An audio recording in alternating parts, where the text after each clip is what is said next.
Bismillahirrahmanirrahim. Assalamualaikum warahmatullahi wabarakatuh. Salam Om Swastiastu, Namo Buddhaya, salam kebajikan.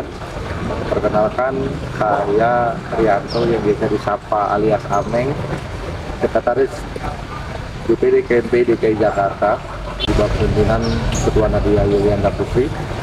Salam Swastiastu, salam kebajikan. Nama saya Aditya Lina Putra, saya seorang advokat. Kalau menurut saya, untuk menghindari golput sebenarnya masyarakat harus dibangun sih kesadarannya, awareness-nya harus dipupuk lagi. Karena kan sebenarnya politik ini kan bukan masalah cuma kepentingan orang-orang tertentu, tapi kan politik ini mempengaruhi berbagai macam hal dan aspek-aspek kehidupan warga juga. Jadi semua orang sebenarnya punya kepentingan dalam politik ini. Kita punya hak untuk menentukan pilihan kita, arah kebijakan pemerintahan kemana, ya kita yang punya awal untuk menentukan itu sebenarnya. Tentunya kita mengharapkan ke teman-teman zilenial, generasi Z dan milenial di dalam pemilu serentak 2024 ini harus menjadi instrumen penting dalam menjaga proses demokrasi untuk menciptakan kualitas pemilu yang yang dapat dipercaya, berintegritas. Tentunya teman-teman juga harus bersama-sama mengawasi proses demokrasi ini. Dan himbauan saya kepada teman-teman generasi Z dan milenial, tentunya jangan menjadi seorang yang apatis atau cuek terhadap pemilu, atau apalagi menjadi seorang yang golput. Tentunya teman-teman harus menentukan pilihan untuk menentukan pemimpin 5 tahun ke depan. Sebenarnya kalau polarisasi itu kita susah hindari ya, tapi sebisa mungkin ya kita harus bangun awareness juga bahwa ini masalah kepentingan negara. Negara ini kan Bhinneka Tunggal Ika.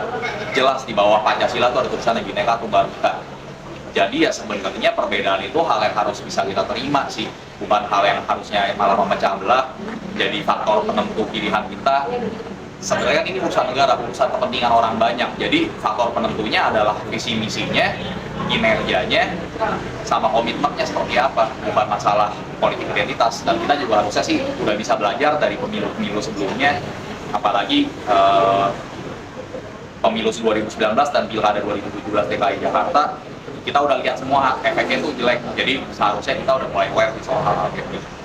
Saya berharap teman-teman generasi Z dan milenial mempunyai andil besar dalam pemilu serentak di 2024 ini di tanggal 14 Februari, supaya mereka menjadi mengawal proses demokrasi untuk menciptakan kualitas pemilu yang dapat dipercaya.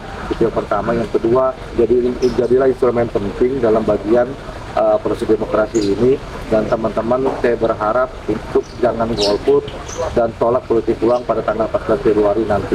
Pemilih-pemilih muda jangan sampai golput di pemilu 2024 ini, karena kita merupakan mayoritas suara yang ada di Indonesia pada saat ini, sehingga suara kita berpengaruh dan menentukan arah kebijakan negara ini ke depannya.